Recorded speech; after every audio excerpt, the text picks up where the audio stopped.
नमस्कार दोस्तों। राष्ट्रीय सरेंडर संघ ने पंजाब में अपना काम शुरू कर दिया है। राष्ट्रीय सरेंडर संघ जल्द ही एक उस सरकार को पूरी तरीके से बदल देगा जिसके बारे में आप सोच नहीं सकते। राष्ट्रीय सरेंडर संघ ने भारत के राष्ट्रवाद का असली चेहरा ही, मीनिंग ही बदल दी। राष्ट्रीय सरेंडर संघ ने अमेरिका के आगे सरेंडर होकर के भारत को उसके नीचे लगा दिया है और उसके बूते राष्ट्रवाद चिल्लाते हैं। और इसका एक छोटा सा चेहरा राम माधव ने पेश किया। लेकिन क्या ये पहली बार हो रहा है? क्या ये सब कुछ यूं ही हो रहा है? तो आपको पूरी बात से समझ में आएगा, नहीं, ये यूं ही नहीं हो रहा है। इसकी कहानी लंबे समय से लिखी जा रही थी। आरएसएस की कहानी में जो सबसे बड़ी चीज है, जिसे आप पढ़िएगा आरएसएस के उसमें, तो पाएंगे कि आरएसएस के निर्माण के वक्त से ही जो उसके उद्देश्य तय हुए थे, उसमें तय हुआ था कि सत्ता पक्ष भी हमारा होगा और विपक्ष पर भी हम कब्जा रखेंगे। और इसके लिए हम क्या क्या करेंगे, यह समझ लीजिए। तो आज उसी पर आता हूं। और वही आरएसएस सिर्फ एक चीज से मुक्ति की बात करता है, वो ना अंग्रेजी हुकूमत से मुक्ति की बात करता है, ना ही पूंजीवाद से मुक्ति की बात करता है, ना ही गरीबी से मुक्ति की बात करता है, ना ही किसी संकट से मुक्ति की बात करता है। वह बात करता है कांग्रेस मुक्त भारत की। जी हां, कांग्रेस मुक्त भारत, यही सपना पिछले 101 साल से आरएसएस पाले घूम रहा है। जी हां, तो अब आप समझिए, पंजाब में आम आदमी पार्टी की सरकार पहली बार 2022 में पूर्ण बहुमत से नहीं, भारी बहुमत से आई। भारी बहुमत से आती। अब आप उधर चले जाइए। इसके पहले 2017 में नरेंद्र मोदी के केंद्र में आने के बाद 2017 में वो वहां की मुख्य विपक्षी पार्टी बनती है। मुख्य विपक्षी पार्टी यानी कांग्रेस सत्ता में आई थी और वो सेकेंड नंबर पे विपक्षी पार्टी थी। आप इसके पीछे चले जाइए। जब हम इसके पीछे जाएं, तब हम देखते हैं कि किस तरह से 2010-11 के समय में अचानक एक गांधी पैदा किया गया।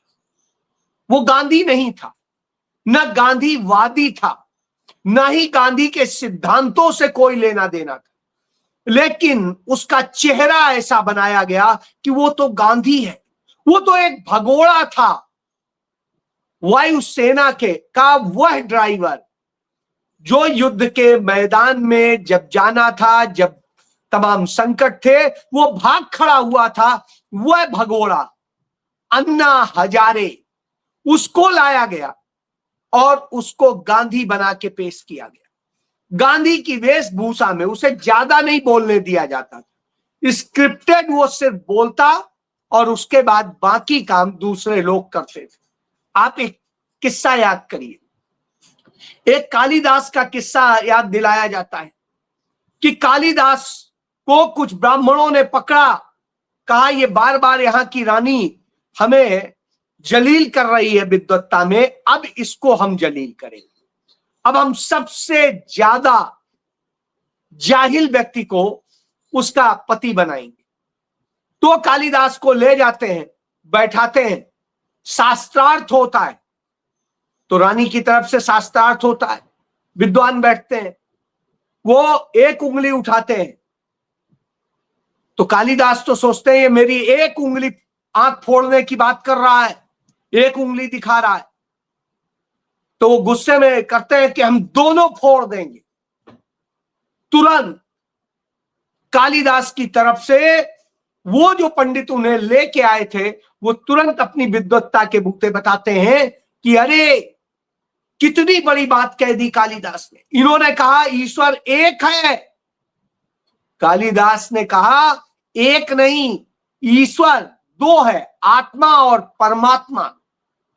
कमोबेश उसी तरीके से अन्ना हजारे को बिठाया गया और सब किया गया। तत्कालीन डॉक्टर मनमोहन सिंह की सरकार, जो पंजाबी थे, सिख थे, उनकी सरकार, जिनके कारण सिख करीब आ रहा था कांग्रेस के, तो उस सरकार को, सिख प्रधानमंत्री को बर्दाश्त नहीं किया गया और उसे बदनाम किया गया। और इस बदनाम करने में कौन था? आरएसएस थी, आरएसएस के सहयोगी दल थे, और वो सारे लोग थे जो इस तरह से करते हैं। अब मैं पंजाब से ही शुरू करूं। पंजाब में जब देश आजाद हुआ, कांग्रेस ने सरकार बनाई और सब अच्छे से चल रहा था, अकाली भी अच्छे से चल रहे थे। तो पक्ष कौन होता था? कांग्रेस। विपक्ष कौन होता था? अकाली, या सत्ता में अकाली और कांग्रेस।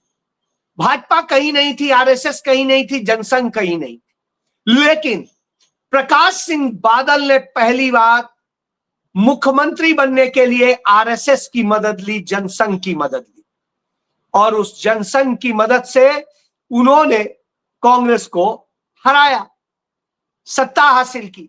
अब एजेंडा यहीं से शुरू होता है। जो सबसे पुराना साथी अकाली दल, उस अकाली दल के बूते सत्ता में आते रहे, और जब नरेंद्र मोदी पूर्ण सत्ता में आ गए तो अब हवस ये हुई कि नहीं, अब अकाली भी नहीं चाहिए, अब तो हम अकेले सत्ता लेंगे। तो अब आप सोचिए, वही खेल हुआ। तो आप जानते थे कि अकाली दल को भी जड़ से नहीं खत्म कर सकते, कांग्रेस को भी नहीं खत्म कर सकते। तो ऐसी स्थिति में एक तीसरा पैदा करना पड़ेगा। वो आरएसएस ने ही पैदा किया था, वो पैदा किया था आम आदमी पार्टी। जी, आरएसएस के संगठनों ने ही पैदा किया। आरएसएस के ही उस आंदोलन, तथाकथित अन्ना आंदोलन के जरिए हुआ। वो आरएसएस का कार्यकर्ता अन्ना हजारे, उसको महिमा मंडित करके ऐसे पेश किया गया, और जो जो बातें कही गई थी, कभी लोकपाल, कभी कुछ, गांधी नेहरू परिवार के ऊपर झूठे आरोप, अनर्गल आरोप लगाए गए, जो आरोप सालों से आरएसएस लगाती थी, बीजेपी के लोग लगाते, उसके अलावा लोग नहीं लगाते। तो इस तरह से करके इन्होंने बदनाम किया, क्योंकि जो भी सच पढ़ा है, जानता है, वो जानता है कि गांधी नेहरू परिवार ने सिर्फ इस देश के लिए त्याग किया है, बलिदान किया है, इस देश से कुछ लिया नहीं है। बाकी सब ने लिया है, कोई एक भी ऐसा नहीं है जिसने लिया ना। तो ये सारी बातें जो जानते थे वो कभी नहीं करते थे, लेकिन इन्होंने यह खेल शुरू किया। ये इस खेल की शुरुआत तो उन्होंने पंडित नेहरू के ही समय से की थी, फिर इंदिरा जी पे किया, जनता पार्टी के साथ मिलकर आरएसएस का ही वो गेम था, और उसके बाद राजीव गांधी के खिलाफ जनता दल बना करके उसके साथ मिलकर भाजपा ने यही खेल किया। और उसके बाद में आप देखिए, अटल बिहारी वाजपेयी आए, सबको जोड़ के, जिनको जिनको जोड़ के आए, वो आप सारे दल देख लीजिए, चाहे तृणमूल कांग्रेस हो, चाहे अकाली दल हो, ये सब अटल बिहारी वाजपेयी की भाजपा की सरकार के हिस्से थे। उसमें जम्मू कश्मीर की भी पार्टियां हैं, उसमें असम की भी पार्टियां हैं, उसमें देश के तमाम हिस्सों की पार्टियां थी, और उन सब ने मिलके वह खेल किया। तो उसके बाद में आरएसएस की जड़ें मजबूत हुई, सत्ता में पकड़ हुई, और वो और ज्यादा मजबूत हुई। लेकिन श्रीमती सोनिया गांधी ने सच्चाई के बूते लड़ाई लड़ी, जीती, त्याग किया, बलिदान किया, और डॉक्टर मनमोहन सिंह जैसे काबिल व्यक्ति को देश का प्रधानमंत्री बनाया। बर्दाश्त नहीं हुआ आरएसएस को, बीजेपी को, और उनके खिलाफ साजिश रची गई, और उस साजिश को अंजाम दिया गया अन्ना हजारे के जरिए, जिसमें प्यादा था अरविंद केजरीवाल, जो खुद आरएसएस के परिवार से आता है। और फिर इस तरह से किया गया कि एक पक्ष भी हमारा हो, विपक्ष भी हमारा हो। इसने एक बफर जोन तैयार कर दिया, एक कुशन बना दिया बीजेपी के लिए, और अंत में नरेंद्र मोदी केंद्र की सत्ता में आ गए। जबकि दिल्ली में कांग्रेस ने यह सोच के उस अरविंद केजरीवाल को मुख्यमंत्री, पहली बार मुख्यमंत्री बनवाया कि शायद ये सेकुलर सोच के साथ में है, बीजेपी से लड़ रहा है, शायद अच्छा करे। लेकिन यही कांग्रेस ने भूल की, उसकी मदद करके सबसे बड़ा पाप किया, वो पाप किया कांग्रेस ने भी। जी हां, उसकी सजा यह हुई कि उसी अरविंद केजरीवाल ने कांग्रेस को पूरी तरह से खत्म करने का, कांग्रेस मुक्त करने का दिल्ली में काम किया। और उसमें यह तय हुआ आरएसएस के साथ कि तुम्हें केंद्र चाहिए, तुम केंद्र लो, राज्य में हमें ऐश करने दो जी, और हम लड़ते हुए दिखाई दे, लेकिन वास्तव में हम दोनों का एजेंडा पूरा हुआ भी। फिर पंजाब में बीजेपी की दाल नहीं गल रही थी, तो पंजाब ने आम आदमी पार्टी के जरिए वह दाल गलाने का काम किया। इसी तरह कांग्रेस पार्टी मुख्य विपक्षी दल थी, बहुत स्ट्रांग थी गुजरात में, तो वहां पर कांग्रेस को खत्म करने के लिए आम आदमी पार्टी को ले जाया गया, और जो कांग्रेस बहुत मजबूत थी वो बहुत कमजोर हो गई। इसी तरह गोवा में किया गया, इसी तरह से उत्तराखंड में किया गया, इसी तरीके से देश के तमाम हिस्सों में इसका इस्तेमाल किया। यह मैं इसलिए बता रहा हूं कि यह पाप आम आदमी पार्टी के साथ मिलके हो रहा था। असल में आम आदमी पार्टी कुछ नहीं है, वो भी आरएसएस का ही हिस्सा है। तो अब आरएसएस को लगता है कि अरविंद केजरीवाल का काम यहां पर जितना था वो पूरा हो चुका है, थोड़ा थोड़ा सा ही अब अरविंद केजरीवाल को सार्ट में ही रखना है, और जिससे कि चुनाव के वक्त में उसका इस्तेमाल किया जा सके, बाकी ठीक है। तो उन्होंने जिस तरह से किया, वो पंजाब, जो पंजाब इतना मजबूत है, जहां पर बीजेपी घुस नहीं सकती है, उसके टोटल 2 विधायक, एक उसकी सहयोगी बहुजन समाज पार्टी का विधायक है, और 3 उसकी पुरानी सहयोगी अकाली दल के विधायक है, यानी सब मिला के 6 विधायक। वहां पर सरकार बनाने के लिए 58 विधायकों की जरूरत। मुख्य विपक्षी दल कांग्रेस के पास 18 विधायक। तो ऐसी स्थिति में अब जरूरत यह है कि अपने उस हथियार का इस्तेमाल किया जाए। तो जो अशोक मित्तल है, लवली यूनिवर्सिटी का मालिक, वो पुराना आरएसएस का व्यक्ति ही है। हरभजन का परिवार भी आरएसएस और अकाली दल के साथ ही जुड़ा रहा है। इसके बाद में इसी तरह गुप्ता का परिवार भी जो आरएसएस से जुड़ा हुआ है, और राघव चड्ढा का इतिहास भी आरएसएस से ही मूलतः जुड़ा हुआ है। अब आप समझ लीजिए, इस तरह से आ गया। और जो आम आदमी पार्टी में पाठक है, वो पाठक जो पढ़ के आया है विदेश से, और उसका डीप स्टेट से जो संपर्क है, उस संपर्क के थ्रू वो आया है। भारत की सरकार, नरेंद्र मोदी की सरकार डीप स्टेट चला रही है, पूरी दुनिया जान रही है। इसीलिए राहुल गांधी ये कहते हैं कि राष्ट्रीय सरेंडर संघ, इसने डीप स्टेट के साथ सरेंडर कर रखा, तो वो भी उसी का है। तो यानी कुल मिला के इस तरह से आतिशी पहले ही आपने देख लिया है, उनका पूरा चरित्र देख लिया है, अब मैं उस पर कुछ नहीं कहूंगा।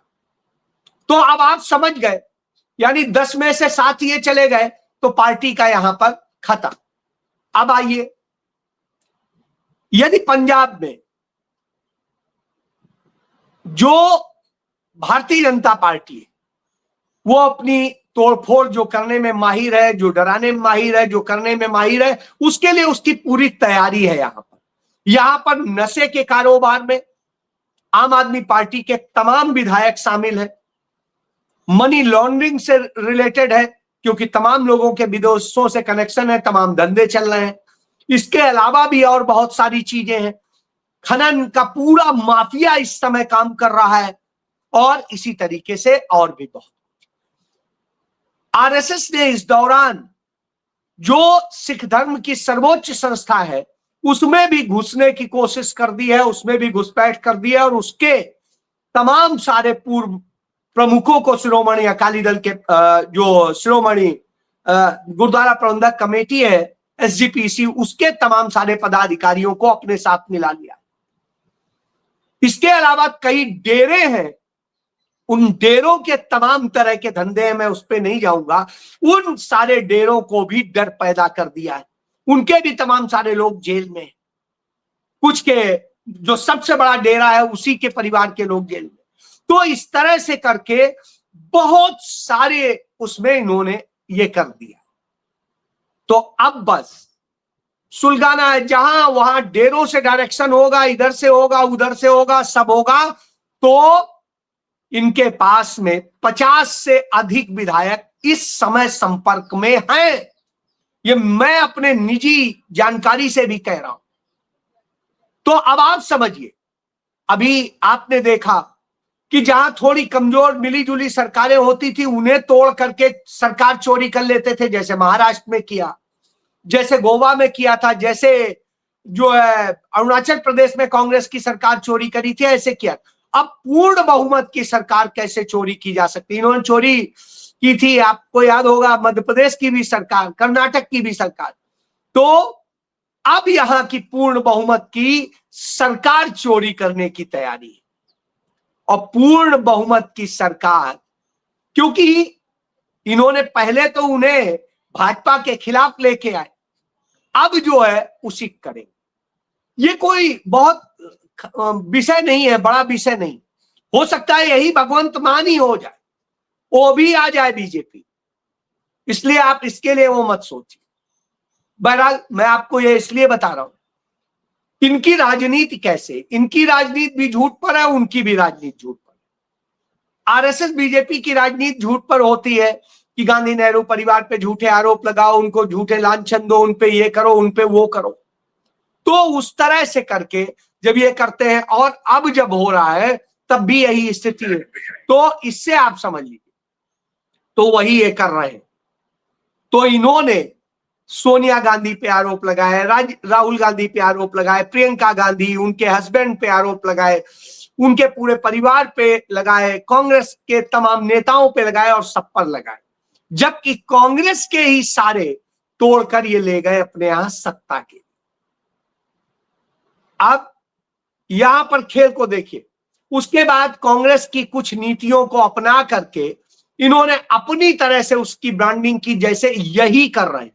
जैसे शिक्षा का मॉडल हो, चाहे स्वास्थ्य का मॉडल हो, ये सब कांग्रेस के मॉडल, लेकिन इन्होंने अपने दिखाया, अरे हम तो शिक्षा स्वास्थ्य में ये कर रहे। ये नहीं बताए कि शीला दीक्षित के समय में ये सारे काम हो गए थे या फाइनल स्टेज पे थे। बहरहाल अब इसी तरीके से शीला दीक्षित के ही समय में फ्री इलाज मिलने लगा था, तमाम पक्की डिस्पेंसरियां बन रही थी, पक्की नौकरियां दी जा रही थी, इन्होंने उसको आउटसोर्स पे कर दिया, जो कि कांग्रेस की नीति के खिलाफ था, लेकिन छोटे छोटे इन्होंने ग्रुप तैयार कर लिए। तो ये है स्थिति। तो यही इनका ये कुल मिला के पूरा ड्रामा था। और फिर विज्ञापन पे बीजेपी की ही तरह भारी भरकम खर्च किया गया, आज भी हो रहा है, भयंकर पैसा लुटाया जाता है। पंजाब का सबसे ज्यादा बजट विज्ञापन पे खर्च हो रहा है। तो अब आप सोचिए, पंजाब में कुछ नहीं हुआ, पंजाब कर्ज में और ज्यादा समाता जा रहा है, बुरे हालात, यही स्थिति। आप देखिए, यही सारे खेल और भी जगह, टीएमसी भी यही करती रही, लेकिन वो इतनी बेशर्मी से उसने नहीं किया है, इन्होंने ज्यादा बेशर्मी से किया। तो इसी तरीके से जहां जहां हुआ, फिर उसके बाद में उनको उखाड़ा और सत्ता में। तो वही खेल यहां पर भी आपको देखने को मिलेगा। और अब पूरी तैयारी है कि अब जैसे हमने अकाली दल को बाहर किया, अब उसी तरीके से इनको बाहर करेंगे और हम सरकार बना के खड़ी करेंगे अपनी। जी हां, क्योंकि वहां पर टिकट देने, टिकट बेचने, सब कुछ करने का जो काम किया था, जिन जिन राज्यसभा के जो सदस्य हैं वो सारे अब बीजेपी के साथ हैं, वो अंदर की सारी चीजें जानते हैं, वो इस मिशन पे लगाए जा चुके हैं। सबको खुली छूट है, अब चाहे मनी लॉन्ड्रिंग करो या कुछ भी करो, काम ये करके दे। तो यह विधानसभा चुनाव 5 राज्यों का खत्म होते ही इस मिशन को कंप्लीट करने की दिशा में बढ़ जाएगी बीजेपी और नरेंद्र मोदी की सरेंडर सरकार, आरएसएस। यह सच है। तो इसको जान लीजिए, मैं पंजाब में चूंकि रहता हूं तो बेहतर तरीके से इसको समझता हूं, जानता हूं। जी, जय।